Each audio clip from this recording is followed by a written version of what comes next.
I work as a YouTube video producer for now, because this is actually my last week before I quit, but we'll get into that a little bit later. So I used to wake up at about 9 a.m. and start working at 10, but last week I was actually asked to start an hour earlier, which was possibly my last straw, because even during the interview process, I specifically asked them if there is a time I need to start, and they told me that there is no clock in, clock out system. You can basically start working whenever you want, as long as you are reachable in case you need to do something fast. I'm actually already late, so I'm gonna skip breakfast, and also I don't even have anything to eat, so.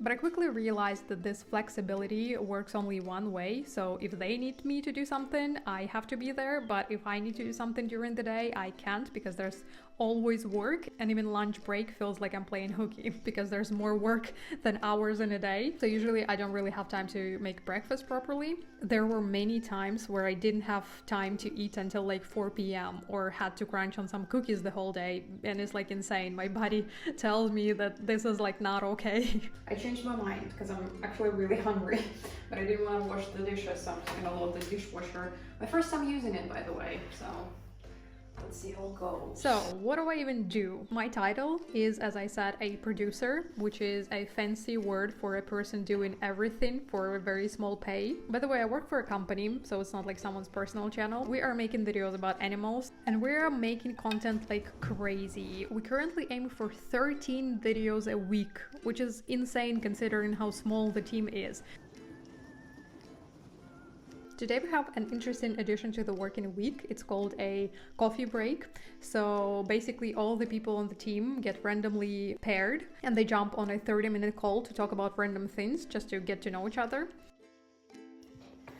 That went way better than I expected. I was sort of doubtful because I've never spoken to him before, really, but it was a very interesting conversation. I really didn't want it to end. So yeah, it was a very cool decision from the company's side. Back to work now.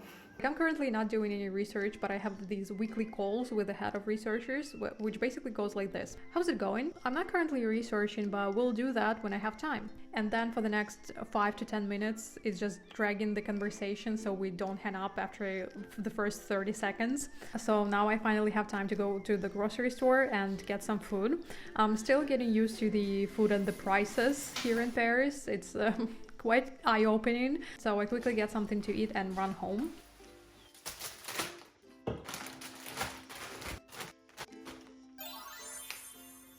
I then try to cook and work at the same time. About the work, by the way. So it differs from day to day, but I usually start with a script. So today I was given a story I need to make. All the materials are already prepared by the researchers, so I just basically have to put it all together. So first I take the interview my colleagues took and upload it to an audio to text transcriber. Then I listen to it. It's usually about 20-40 minutes long, give or take, and I highlight the words and phrases that I would like to use, and then I write down an idea and a plan for the story and send it to my manager. I'm so tired of all these pointless edits from the manager. I've been writing scripts for like over 4 years now, and like the amount of senseless, absolutely just time-wasting edits that I receive is mind-blowing. It pisses me off so much, it's crazy. And like, I like this manager, it's not like we have beef or something, but at the same time, for example, like the edit that got me mad right now is we have a sentence. They definitely exemplify what good families are. So it's basically the end of the video, which no one cares about. I know that you watched the video, that you need to write videos as if you're explaining something to a first grader, and like I know that it makes sense for YouTube, but I'm asked to cut the whole phrase just because of the word exemplify. It's not like people will be watching this super engaging, interesting story and they will be like, oh my god, this is the best thing I've ever seen, and then they will hear the word exemplify and they're like, no, I've had enough with you, I'm not gonna be watching this video again. What does this word even mean? Anyway, back to work.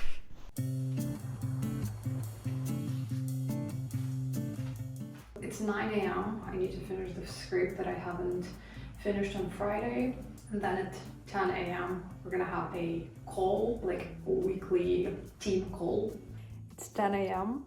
but I'm never joining first because this awkward silence or this awkward conversation that somebody will interrupt. It's just, no. Oh, it's 10:15. It's finally time to eat something. I'm starving. This was, by the way, the only weekly call that we got, like, with our whole team. So I was sort of expecting the team leader to say that I'm quitting, and I'm gonna say a couple of words like, love you guys, but have to go. Need more money. That's why I'm quitting the only job that brings me money, and will take a month off. Anyway, she didn't say anything, so I'm gonna just send a text on Slack. It is 11 a.m. I'm gonna eat my cookies and go back to work. I'm like especially exhausted for some reason today. I was actually just thinking about it this morning. I was like, when I know that I'm quitting, that this is the last week, I have much more energy to work and do stuff. But then I get another annoying edit that benefits no one pretty much. You've probably forgotten by now, but I was actually telling you about what my work entails. So after all the preparations, the idea, the plan are done, I'm starting to quote unquote writing, but basically just cutting down and rearranging what was said in the interview to make it into a short and cohesive story, as if it's like told by the owner like this. So I add text and time codes for each sentence or word to the table and send it for the approval. Get back the edits and correct it accordingly. Then I add the visuals to each sentence and music for each part of the story. After I finish doing that, I upload it all to a folder and send the update about the new script to the video editors, who, by the way, while I do all of that, send me video drafts for other videos I wrote scripts for, and I need to check them and give my comments, which usually, like, each video usually has about 3 to 5, 6 drafts, and you can get multiple videos at a time. For lunch today, I have poison. It is almost 6:30. I just closed Slack, and I am done working for today. I'm sorry that my story about my work responsibilities is a little bit all over the place. After I finish writing the script, I have to do research if I have time, which I usually don't, but at the same time I have KPIs that I need to meet. So in a week I have to find about 20 to 30 new accounts of owners with cool, unique and interesting stories whom we haven't contacted yet, which is like bordering on impossible, and I do suck at it, mostly because I despise doing it. It just seems like such a ginormous waste of time, and it's switching you from writing to researching and going back and forth. And I specifically asked, why don't we separate the tasks? We do have researchers. Why do producers also have to do research and stuff like that? And I was just basically told, why separate tasks when one person can do all of it? So I actually had to scroll TikTok and create a folder on it, and on Instagram too, to just research on the weekends and after working hours. So today we have a writers weekly call where we discuss the videos that we've posted and discuss the analytics, so why some video got less views, and we analyze the dips in the engagement and stuff like that, which is actually pretty interesting because usually we do find some things that we could have changed or improved, but there are also sometimes just videos that just didn't do well, and that's not anyone's fault other than YouTube algorithm. On our side did our best, so sometimes I feel like I have to come up with a reason that's not there. But anyway, it's pretty interesting. It feels like a little book club. We watch the video and then we analyze it, share our thoughts. But if I did manage to find a cool story, I text people and invite them for an interview, before which I prepare about 15 questions. So I analyze their social media and figure out what story I want to make. After I finish the interview, I need to collect all the materials in one folder, send a follow-up email, ask them to sign an agreement, and upload the content without text and music to our folder, and etc, etc. And I don't know if it sounds like a lot to you or not, but I also talked to some of my colleagues, one producer and one editor, to just check if it's me being overly dramatic or it's actually a little bit too much. And it seems like we are on the same page. I have a pretty easy day today. I'm less busy with all this stuff, probably because I said that I'm quitting and they decided to just give me the scripts instead of me also doing research, doing interviews and all that stuff. I just went to the grocery store. While I'm waiting for the comments for my script, I'm gonna go ahead and cook dinner, and I'm like, why am I quitting? This is okay. I can work like this, but it's a trap. I know that. I'm having doubts, but at the same time, with a mild inconvenience, I'm like, I'm so happy I'm quitting. It's 2 p.m. now and I'm just starting to work because I had to go and do the tax number today, and I spent like 3 hours in a line and didn't even get the tax number, which was super great, not a waste of time at all. So today I'm gonna have to work way past 8 p.m. I guess. Sorry about the lighting, but it's 6:30 and I'm done with the text part of the script for today. I have a terrible story. Well, the story itself is like cute and stuff, but at the same time it's not from an English speaker, and those are a little bit of a nightmare to work with. I'm like, no shades to non-English speakers. I'm not like a native English speaker myself, but at the same time, like when their English is not fluent and they're trying to express the thought that they have, or they are jumping from one thing to another thing, their sentences are not grammatically correct, and it's just like it makes it almost impossible to create a cohesive story. So yeah, I'm just gonna finish doing that for today, and that's it for Wednesday. So I was mostly negative throughout this video, so let's talk a little bit about the positives. I love the team, everyone is amazing, and I do feel a little sad leaving them, and I actually like this type of job. It's like an interesting thing to do, like you get to talk about animals, doing cute things and write about them and watch cute videos all day. Like it does sound like a dream job if you just take it at face value, and like it's a much better job than many out there, and I feel like super grateful that I even found this category of jobs.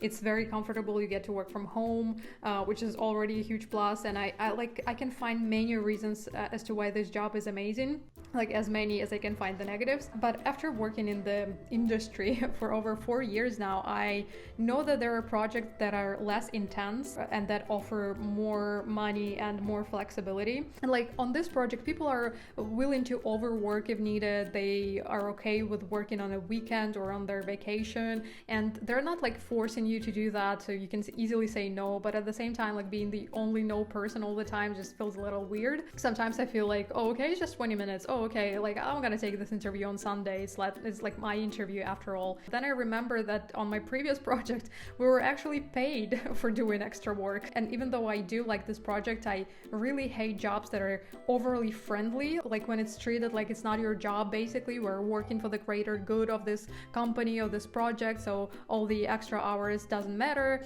you just get a pat on the back and a thank you instead of money. And I can see that some of the team members treat this job as if they're growing their own YouTube channel with like the same excitement and devotion and stuff like that, and it's a little sad even, because like they can be fired any minute and like no one will ever remember them, and they will just get replaced, and like it's not their channel. They have to get fair pay for the working hours they put in and stuff like that, but like it is 4 p.m. I just finished everything and I was like, do I need to do anything else? Maybe start a new script or maybe do some research or something. And I was told that no, nothing is needed for now, so I can be free. So now I'm officially jobless. The weird thing is, I wrote that whole message thanking or saying kind words to every person on the team to just finish it off on a good note and stuff like that.